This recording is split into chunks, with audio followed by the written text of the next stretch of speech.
Hello everyone, welcome back to Sydney and Starlet, and if you are new here, welcome! Enjoy the videos. So today, me and Sydney are going to be reading Walt Disney's Snow White and the Seven Dwarfs. So let's begin.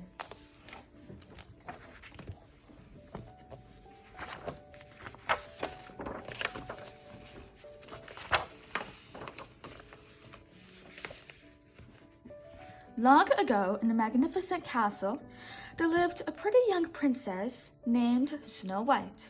Her stepmother, the queen, was a wicked woman whose greatest fear was that Snow White's beauty would one day become greater than her own. And so, Snow White was dressed in rags and forced to be her stepmother's servant. Her long days were spent scrubbing floors and cooking meals.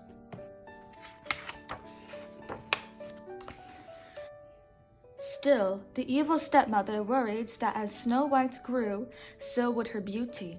Every day, the queen looked in her magic mirror, anxiously asking, "Magic mirror on the wall, who is the fairest one of all?" "You are the fairest one of all," the mirror would always reply, and the queen would be content for another day. Snow White was an obedient stepdaughter who happily did her work while daydreaming of a handsome prince who might one day fall in love with her and take her to live with him in his castle. One morning, as she drew water from the well, she made a wish that someday her dream would come true. As if by magic, a handsome young prince appeared before her. He had been watching Snow White as she drew water from the well and was entranced by her beauty. But Snow White was shy and fled to the tower balcony. As the prince sang her a love song below, Snow White placed a kiss on her friend the dove, who carried it to her beloved. On that day, the queen's magic mirror told the queen that Snow White was the fairest in all the land. In a jealous rage, the queen called one of her royal huntsmen. "Take Snow White far into the forest and kill her," she commanded. "And as proof of your deed, bring me back her heart in this." And she handed him a carved box. The huntsman began his deadly mission, telling her they were going for a walk. He took Snow White deep into the forest. Snow White sang a happy tune, gathering flowers and thinking of her handsome prince. Among the flowers, she heard the cry of a baby bird that had fallen out of its nest. When she found the little creature, she picked it up and comforted it. "Don't worry, your mama and papa can't be far," she cooed. Feeling better, the little bird set off to find its parents. When they reached the heart of the forest, the huntsman drew his dagger. As he crept behind Snow White, she turned and screamed, realizing what was about to happen. When the huntsman saw the fear in the princess's eyes, he fell to his knees. "I beg of you, your highness, forgive me," he pleaded. He told Snow White of the queen's jealousy and how he was ordered to bring Snow White's heart back to the castle as proof of his deed. "Now quick, child," he told her. "Run away! Hide!" Snow White was very frightened. She gasped, whirled around, and ran into the forest. The woods were dark and full of strange noises and frightening sights. As Snow White ran past, owls hooted and bats beat their wings overhead. Even the trees seemed to reach out to her with their branches and watch her with glowing eyes. Snow White ran faster and faster, and when she could run no more, she fell to the ground and began to weep. When she had finished crying, Snow White looked up and found herself surrounded by forest animals. Slowly, they moved closer, realizing that they had nothing to fear from the kind princess. The forest creatures comforted their new friend. And soon Snow White was feeling much better. "I do need a place to sleep at night," she told them. "Maybe you know where I can stay. Will you take me there?" Instantly, 2 raccoons tugged at the hem of her skirt and began to guide her through the woods. The deer, rabbits, chipmunks, squirrels, and birds followed close behind. Soon they were at the edge of a clearing. Snow White pushed aside the bushes and saw a charming little cottage nestled among the trees. She ran toward the house, crossing over the little bridge just in front of it, and peered in one of the windows. "I guess there's no one home," she exclaimed. Inside the cottage, Snow White saw 7 little chairs. "Why, 7 little children must live here. 7 very untidy children," she remarked to the animals. Indeed, wherever Snow White looked, she saw dirty dishes, dust on the furniture, and cobwebs everywhere. "I know. We'll clean the house and surprise them," she told the forest creatures. "Maybe when they see what we've done, they'll let me stay." Together, Snow White and the animals cleaned the little cottage and made it tidy. And when they finished cleaning downstairs, Snow White and her friends went to see what they might find upstairs. At the top of the staircase was a door, and beyond it, Snow White saw 7 little beds. "Look, each bed has a name carved on it," Snow White said, and she read the names out loud. "Doc, Happy, Sneezy, Dopey, Grumpy, Bashful, and Sleepy," Snow White yawned. "I'm a little sleepy myself," she said, and she stretched out across 3 beds and fell fast asleep. Meanwhile, in a nearby mine, the 7 dwarfs were hard at work digging for diamonds. They, not 7 little children, were ones who lived in the cottage Snow White had found. Each dwarf had its own special job to do. Dog stood at a table and peered at the diamonds through a jeweler's glass. He saved the good diamonds and tossed away the bad ones, which Dopey swept up. As night fell, the dwarfs headed for home. With their picks slung over their shoulders, the 7 dwarfs marched in a line. Doc took the lead, with Grumpy, Happy, Sleepy, Sneezy, Bashful, and Dopey following behind. Even though they were very hungry and tired from their hard day's work, the dwarfs sang a happy song as they marched along. When the dwarfs neared their cottage, Doc stopped in his tracks. "Look, the light's the light's lit. Something's in there," he cried. Though they were worried that they might find a ghost or other scary creature inside, all the dwarfs bravely followed Doc into the house to investigate. The dwarfs slowly opened the door and crept into the cottage, trying not to make a sound. "Careful, men," Doc whispered. The others tiptoed up behind him. "Our window's been washed," said Happy. "Look, the floor! It's been swept," noticed Doc. "There's dirty work afoot," Grumpy grumbled. He was always suspicious. Suddenly, they heard a noise upstairs. "One of us has got to go down and chase it up. Go up and chase it down," muttered Doc. The dwarves quickly elected Dopey to lead the way. "Don't be afraid. We're right behind you," they all whispered. Quietly and carefully, the dwarves climbed the stairs one by one until they reached the bedroom. They inched into the room and saw a sheeted figure stretched across the beds. Snow White yawned and stretched under the sheet. It was a frightening sight for the poor dwarfs, who cowered on the floor. "A monster!" they gasped.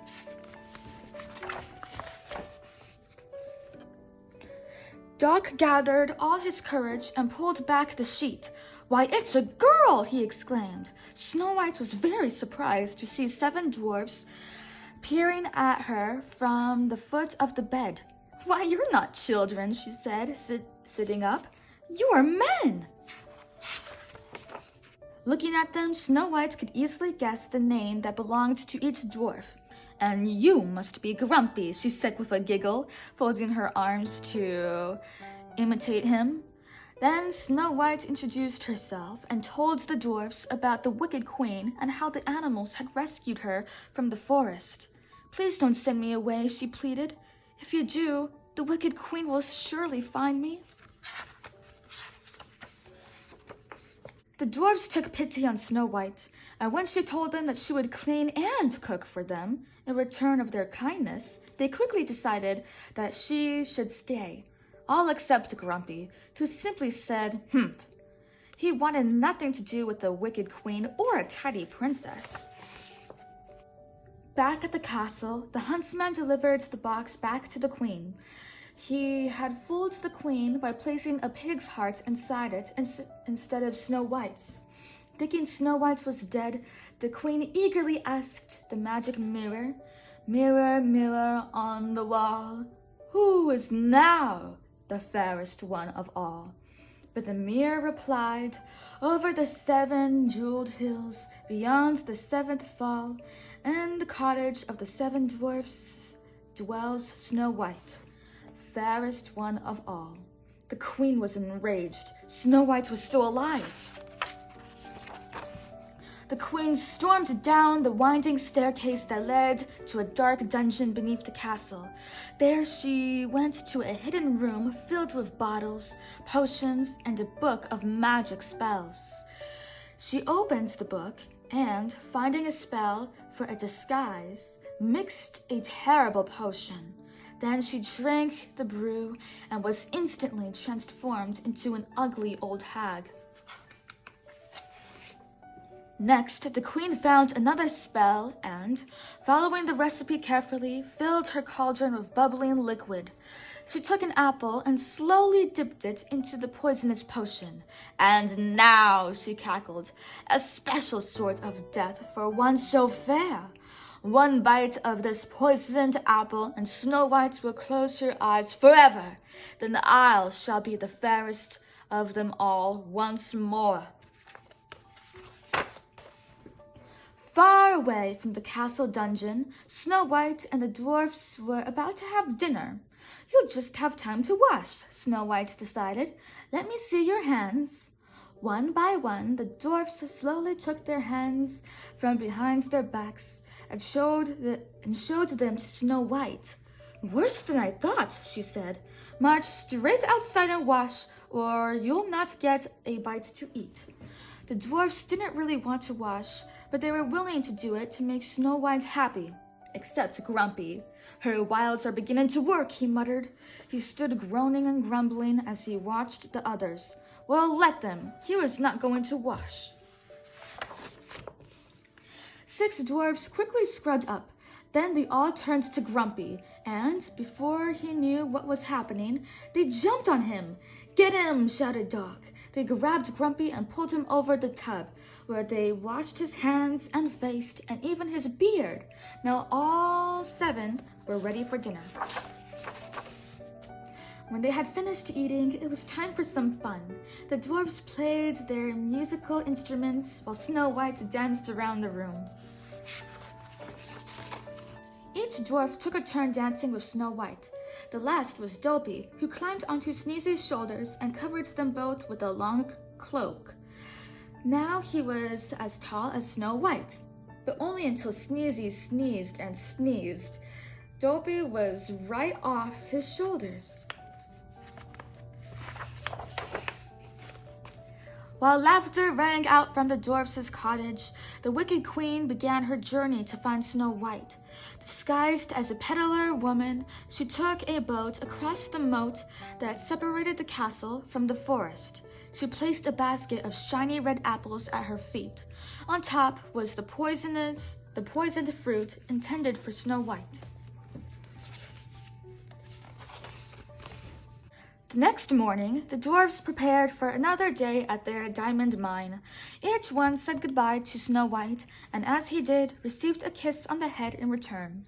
Even Grumpy didn't seem to mind much being kissed by the princess. "Now I'm warning you," he said. "Don't let anybody into the house." "Why, Grumpy?" she exclaimed. "You do care." After she had waved goodbye to the dwarfs, Snow White decided to make them a pie for dessert that night. Her animal friends looked on as she mixed the dough and rolled it out. She especially wanted to make the pie for Grumpy, because he seemed to have a sweet side to him after all. While Snow White worked, she thought about the handsome prince she had met at the castle well. She wished he would find her. Then she would feel truly safe. Suddenly, the queen, disguised as an old woman, appeared outside the window, interrupting Snow White's daydream. The animals, becoming frightened, scurried away to hide inside cupboards and behind furniture. "I see you're making a pie," the hag said in a gravelly voice. "And I have just the thing. It's apple pies that make the menfolk's mouth water." She held a beautiful shiny red apple out to Snow White. "Go on, have a bite." The animals sensed something terrible was about to happen and emerged from their hiding places. They went outside and tried to chase the hag away. Snow White didn't understand why they were behaving badly, so she shooed them off. As she invited the old woman inside, the animals raced into the forest to get help from the dwarfs. The animals ran and flew as quickly as they could. When they finally reached the diamond mine, they found the dwarfs hard at work. The animals pulled and tugged at their clothing, trying to tell them that Snow White was in danger. "They aren't acting this way for nothing," Grumpy said. "Maybe the queen's got Snow White," Sleepy said with a yawn. The queen! That was it! There was no time to lose. The dwarfs grabbed their picks and clubs and ran to the rescue. They didn't know it, but they were too late. Snow White had already taken a bite of the poisoned apple and was lying lifeless on the floor.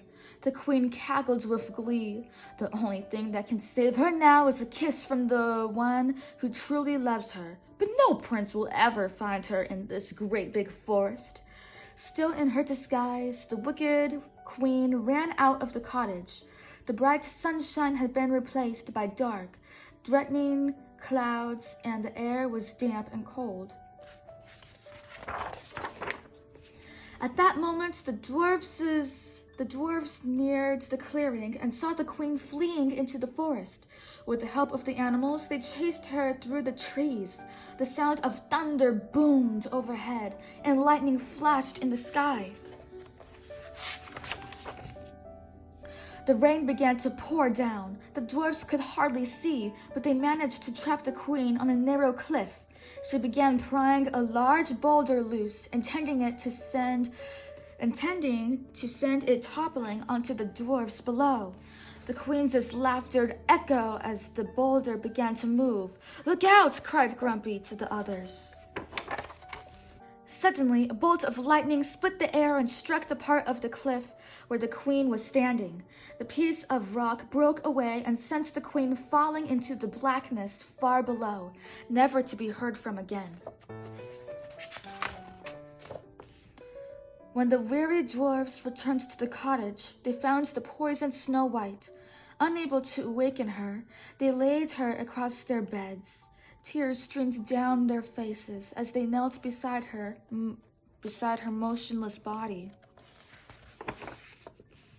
Even in death, Snow White was so beautiful that the dwarfs could not bring themselves to bury her. Instead, they laid her in a casket of glass and gold, and they kept watch over her day and night. Far away in another part of the kingdom, the handsome young prince heard of a beautiful maiden who slept in the forest. Hoping that this was the princess he had fallen in love with at the well, he searched far and wide to find her. One day, when he was out riding, he came upon her casket. Gently lifting the glass lid, he gazed on Snow White's beauty once more. The prince bent down and softly placed a kiss on Snow White's lips. Then he knelt and bowed his head in silence, surrounded by the animals and the 7 dwarfs. At that moment, the princess began to stir. She sat up and rubbed her eyes. Snow White was alive! Joyously, the prince gathered her in his arms, while shouts of jubilation rang out around them. The dwarfs hugged each other with happiness. Snow White kissed each dwarf goodbye. Then the prince lifted her up onto his horse and led her to his castle on the hill. Though the dwarfs would miss Snow White, their hearts were glad, because they knew that she and her prince would live happily ever after. So that is it for today, everyone. I really hope you all enjoyed it, and we will see you all next time. Bye-bye. Bye-bye. Pick out your favorite page.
That's a good page. It's an interesting page. Who's your favorite character?